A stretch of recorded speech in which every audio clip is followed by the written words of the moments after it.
ಕನ್ನಡದ ನಟಿ ಭಾವನಾ ರಾಮಣ್ಣ ತಾಯಿಯಾಗುತ್ತಿದ್ದಾರೆ. 40ರ ಹರೆಯದಲ್ಲಿ ಭಾವನಾ ರಾಮಣ್ಣ ಅವಳಿ ಮಕ್ಕಳಿಗೆ ಗರ್ಭ ಧರಿಸಿದ್ದಾರೆ. ಮದುವೆಯಾಗದೆ ಒಂಟಿ ತಾಯಿಯಾಗಿ ಅವಳಿ ಮಕ್ಕಳನ್ನ ಭಾವನಾ ರಾಮಣ್ಣ ನಿರೀಕ್ಷಿಸುತ್ತಿದ್ದಾರೆ. ತಮ್ಮ ತಾಯ್ತನದ ಬಗ್ಗೆ ಭಾವನಾ ರಾಮಣ್ಣ ಮುಕ್ತವಾಗಿ ಮಾತನಾಡಿದ್ದಾರೆ. ನಟಿ ಮತ್ತು ನೃತ್ಯಗಾರ್ತಿ ಭಾವನಾ ರಾಮಣ್ಣ ಈಗ ತಾಯ್ತನದ ಸಂಭ್ರಮದಲ್ಲಿದ್ದಾರೆ. ತಾಯಿಯಾಗುವ ತಮ್ಮ ಆಳವಾದ ಬಯಕೆಯನ್ನು ಭಾವನಾ ರಾಮಣ್ಣ ಇದೀಗ ಪೂರೈಸಿಕೊಳ್ಳುತ್ತಿದ್ದಾರೆ. 40ರ ಹರೆಯದಲ್ಲಿ IVF ಮೂಲಕ ಭಾವನಾ ರಾಮಣ್ಣ ಗರ್ಭ ಧರಿಸಿದ್ದಾರೆ. ಮದುವೆಯಾಗದೆ ಸಿಂಗಲ್ ಪೇರೆಂಟ್ ಆಗಿ ಅವಳಿ ಮಕ್ಕಳ ನಿರೀಕ್ಷೆಯಲ್ಲಿದ್ದಾರೆ ಭಾವನಾ ರಾಮಣ್ಣ. ನಾನು ಯಾವಾಗಲೂ ಮಕ್ಕಳೊಂದಿಗೆ ಇರಲು ಇಷ್ಟಪಡುತ್ತಿದ್ದೆ. ಆದರೆ ನನ್ನ ಸ್ವಂತ ಮಕ್ಕಳನ್ನು ಹೊಂದುವ ಆಲೋಚನೆ ನನ್ನ 20ರ ಹರೆಯದಲ್ಲಿ ಎಂದಿಗೂ ಬರಲಿಲ್ಲ. ನನ್ನ 30ರ ಹರೆಯದಲ್ಲಿ ನಾನು ಪ್ರೀತಿಗೆ ಸಿದ್ಧಳಾಗಿದ್ದೆ. ಆದರೂ ಆಗಲೂ ತಾಯ್ತನವು ನಾನು ಪರಿಗಣಿಸುವ ವಿಷಯವಾಗಿರಲಿಲ್ಲ. ನಾನು 40 ವರ್ಷಕ್ಕೆ ಕಾಲಿಟ್ಟಾಗ ತಾಯಿಯಾಗುವ ಬಯಕೆಯನ್ನು ನಿರ್ಲಕ್ಷಿಸಲು ಸಾಧ್ಯವಾಗಲಿಲ್ಲ.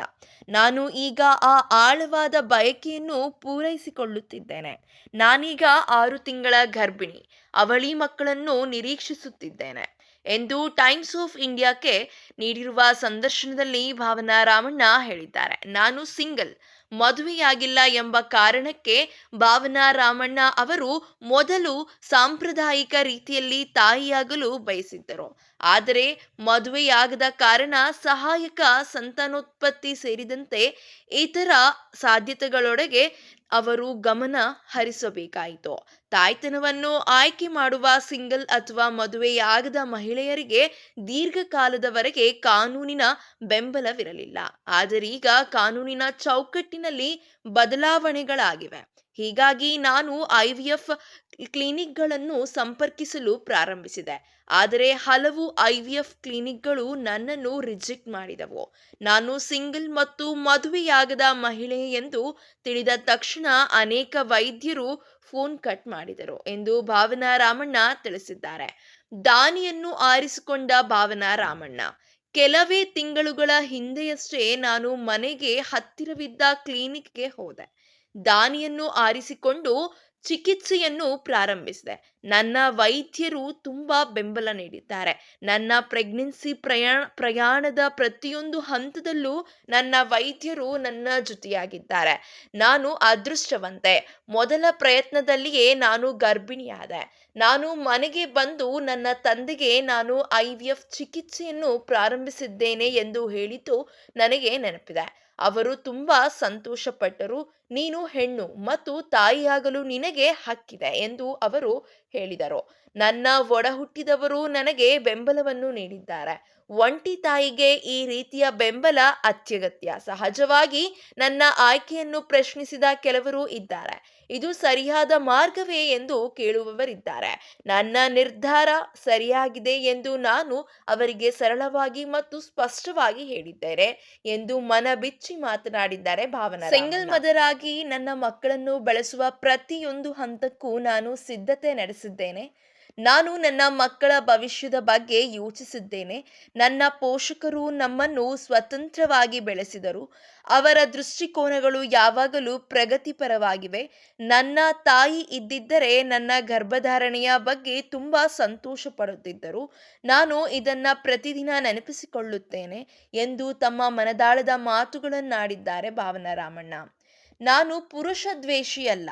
ಸಿಂಗಲ್ ಪೇರೆಂಟ್ ಆಗಿ ಮಕ್ಕಳನ್ನು ಬೆಳೆಸುವುದು ಎಂದರೆ ಏನು ಎಂದು ನಾನು ಯೋಚಿಸಿದ್ದೇನೆ. ನನ್ನ ಮಕ್ಕಳಿಗೆ ಮುಂದೆ ಪ್ರಶ್ನೆಗಳು ಎದುರಾಗಬಹುದು ಎಂದು ನನಗೆ ತಿಳಿದಿದೆ. ನಾನು ಅದಕ್ಕೆ ಸಿದ್ಧಳಾಗಿದ್ದೇನೆ. ನಾನು ಪುರುಷ ದ್ವೇಷಿಯಲ್ಲ. ಪುರುಷವಿಲ್ಲದೆ ಬದುಕುವುದು ಆದರ್ಶ ಮಾರ್ಗ ಎಂದು ನಾನು ಹೇಳಿಕೊಳ್ಳುವುದಿಲ್ಲ. ಜೀವನವೇ ಪ್ರೀತಿ ಮತ್ತು ಒಡನಾಟ ಎಂದು ಹಾಗೂ ಸತ್ಯದಲ್ಲಿ ನಂಬಿಕೆ ಇಡುವ ಬಗ್ಗೆ ನಾನು ನನ್ನ ಮಕ್ಕಳಿಗೆ ಕಲಿಸುತ್ತೇನೆ. ನನ್ನ ಮಕ್ಕಳಿಗೆ ತಂದೆ ಇಲ್ಲದಿರಬಹುದು, ಆದರೆ ಅವರು ನನ್ನ ಸಹೋದರ ಹಾಗೂ ಸೋದರ ಸಂಬಂಧಿಗಳ ಜೊತೆ ಬೆಳೆಯುತ್ತಾರೆ. ನನ್ನ ಸಹೋದರ ಹಾಗೂ ಸೋದರ ಸಂಬಂಧಿಗಳು ನನ್ನ ಮಕ್ಕಳಿಗೆ ಭಾವನಾತ್ಮಕ ಸಮತೋಲನವನ್ನು ನೀಡುತ್ತಾರೆ. ತಮ್ಮ ಬಗ್ಗೆ ಮಾತನಾಡಲು, ಆತ್ಮವಿಶ್ವಾಸದಿಂದ ಬೆಳೆಯಲು ಮತ್ತು ತಮ್ಮ ಮೂಲದ ಬಗ್ಗೆ ಹೆಮ್ಮೆ ಪಡಲು ನಾನು ನನ್ನ ಮಕ್ಕಳಿಗೆ ಕಲಿಸುತ್ತೇನೆ. ನನ್ನ ಮಕ್ಕಳು ಪ್ರೀತಿ, ಕಲೆ, ಸಂಪ್ರದಾಯ ಮತ್ತು ಸಂಸ್ಕೃತಿಯಿಂದ ತುಂಬಿದ ಮನೆಯಲ್ಲಿ ಬೆಳೆಯುತ್ತಾರೆ. ನಟಿ ಮತ್ತು ನೃತ್ಯಗಾರ್ತಿ ಆಗಿ ಜೀವನದ ಸೂಕ್ಷ್ಮ ಅನುಗ್ರಹಗಳನ್ನು ರವಾನಿಸಲು ನಾನು ಬಯಸುತ್ತೇನೆ. ನಾನು ನನ್ನ ಮಕ್ಕಳನ್ನ ಹೃದಯಾಂತರಾಳದಿಂದ ಪ್ರೀತಿಸುತ್ತೇನೆ. ಶೀಘ್ರದಲ್ಲೇ ನನ್ನನ್ನು ಅಮ್ಮ ಎಂದು ಕರೆಯುವ ಇಬ್ಬರು ಪುಟ್ಟ ಜೀವಿಗಳು ನಾನು ಜನ್ಮ ನೀಡುತ್ತೇನೆ. ನನಗೆ ಅಷ್ಟು ಸಾಕು ಎಂದು ತಮ್ಮ ಅಂತರಾಳದ ಮಾತುಗಳನ್ನು ಭಾವನಾ ರಾಮಣ್ಣನವರು ಮಾತನಾಡಿದ್ದಾರೆ. ಮತ್ತು ನಾನು ಸ್ಪಷ್ಟವಾಗಿ ಹೇಳುತ್ತೇನೆ, ನಾನು ಇದನ್ನ ಬಂಡಾಯದ ಮಾರ್ಗವಾಗಿ ಆರಿಸಲಿಲ್ಲ. ನಾನು ರೂಢಿಗಳನ್ನು ವಿರೋಧಿಸುವ ವ್ಯಕ್ತಿಯಲ್ಲ. ನಾನು ಸಂಗಾತಿಯನ್ನು ಕಂಡುಕೊಂಡಿದ್ದರೆ ನಾನು ಸಾಂಪ್ರದಾಯಿಕ ಮಾರ್ಗದಲ್ಲಿ ನಡೆಯುತ್ತಿದ್ದೆ. ಆದರೆ ನನ್ನ ಜೀವನವು ಆ ರೀತಿಯಲ್ಲಿ ಸಾಗಲಿಲ್ಲ. ನಾನು ತಾಯಿಯಾಗಲು ಬಯಸಿದೆ. ಆ ಬಯಕೆ ಮಾನ್ಯವಾಗಿತ್ತು ಮತ್ತು ಶಕ್ತಿಯುತವಾಗಿತ್ತು. ನನ್ನ ಕಥೆಯನ್ನು ಹಂಚಿಕೊಳ್ಳುವುದರಿಂದ ಒಬ್ಬ ಮಹಿಳೆಗೆ ಸ್ಫೂರ್ತಿಯಾದರೆ, ಆಕೆಯ ಒಂಟಿತನ ಕಡಿಮೆಯಾದರೆ ಅದನ್ನು ನಾನು ವಿಜಯವೆಂದು ಪರಿಗಣಿಸುತ್ತೇನೆ ಎಂದು ಹೆಮ್ಮೆಯಿಂದ ಹೇಳಿದ್ದಾರೆ ಭಾವನಾ ರಾಮಣ್ಣ. ಇನ್ನು IVF ಮಾಡಿಸಿಕೊಳ್ಳಲು ದಾನಿ ಯಾರು ಎಂದು ಕೇಳಿದರೆ, ಸಹಜವಾಗಿ ಯಾವ IVF ಸೆಂಟರ್ಗಳು ದಾನಿ ಯಾರೆಂದು ಬಹಿರಂಗಪಡಿಸುವುದಿಲ್ಲ. ಕಾರಣ ಏನೆಂದರೆ, ಕಾನೂನು, ನೈತಿಕ ಮತ್ತು ಪ್ರಾಯೋಗಿಕ ಪರಿಗಣನೆಗಳ ಸಂಯೋಜನೆಯಿಂದಾಗಿ ಅನೇಕ ದಾನಿಗಳು ಅನಾಮಧೇಯರಾಗಿ ಉಳಿಯಲು ಆಯ್ಕೆ ಮಾಡಿಕೊಳ್ಳುವುದರಿಂದ ದಾನಿಗಳ ಗೌಪ್ಯತೆಯನ್ನು ರಕ್ಷಿಸುವುದು ಪ್ರಾಥಮಿಕ ಕಾರಣವಾಗಿರುತ್ತದೆ. ಆದ ಕಾರಣ ದಾನಿ ಯಾರು ಎಂದು ಇನ್ನೂ ತಿಳಿದು ಬಂದಿಲ್ಲ. ಇದೇ ರೀತಿಯ ಸಿನಿ ಅಪ್ಡೇಟ್ಸ್ಗಳಿಗಾಗಿ ಈ ಕೂಡಲೇ ನಮ್ಮ ಚಾನಲ್ ಅನ್ನು ಸಬ್ಸ್ಕ್ರೈಬ್ ಮಾಡಿ, ಹಾಗೆ ಪಕ್ಕದಲ್ಲಿ ಕಾಣುವಂತಹ ಬೆಲ್ ಐಕಾನ್ ಕ್ಲಿಕ್ ಮಾಡಿ.